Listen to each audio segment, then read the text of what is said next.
Hi there, I'm Greg from Crush Pools. Today we're going to show you how we do a water test.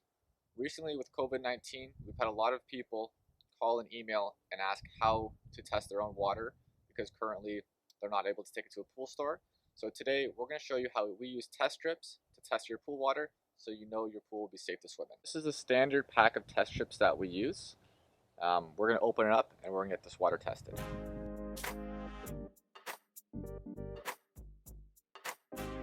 Now we're going to use the test strips to test the water. Ideally, you're going to want to put the test strip about a foot down, and you're going to swish it around for about 3 to 4 seconds, and then you can pull it out to get your results. To have the results, you're going to take your test strip and you're going to match it to the container. So this customer here, it looks like their chlorine's in about the 2 range, which is good. Total chlorine is also good. The alkalinity looks to be pretty good, maybe around 100 mark. The pH looks like it might be a little bit on the high side, so we can add some pH down for this customer. The calcium also looks to be pretty good around the 250 mark. And the stabilizer looks a little bit low, so we can add some stabilizer as well.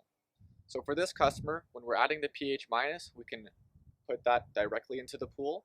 When we're adding the stabilizer, you actually want to add it directly into the skimmer basket. So we're going to show you how to do that right now. Alright, so this is a standard container of stabilizer. It's 900 grams. And we're going to put it directly into the skimmer. The reason why we add stabilizer into the skimmer is because it doesn't dissolve as quickly as the other chemicals. So if you were to put it into your pool, it would sit on your liner, which isn't good. Before you add the stabilizer to the basket, you want to make sure that it's nice and clean. So if you have leaves and things like that, you should probably empty it first. Put the basket back in. Open up the stabilizer, and it just goes directly into the skimmer here.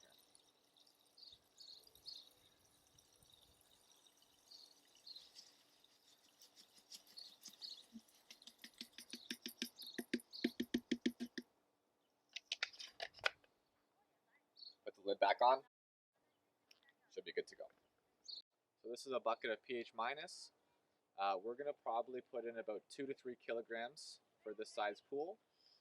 Every pool is different, so just make note of that when you're adding chemicals. Larger pools will need a little bit more, smaller pools will need a little bit less, but usually if the pH is around 8, I'd recommend anywhere from 2 to 3 kilograms, sometimes 4 kilograms if you have a bigger pool.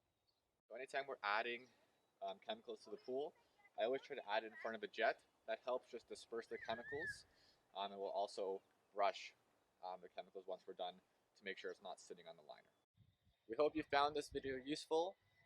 If you're interested, we are offering a delivery service this year where we will deliver the chemicals for you because of COVID-19. We also offer a weekly maintenance service where we can come, test the water, add chemicals, and clean the pool for you. I hope you and your family are staying safe.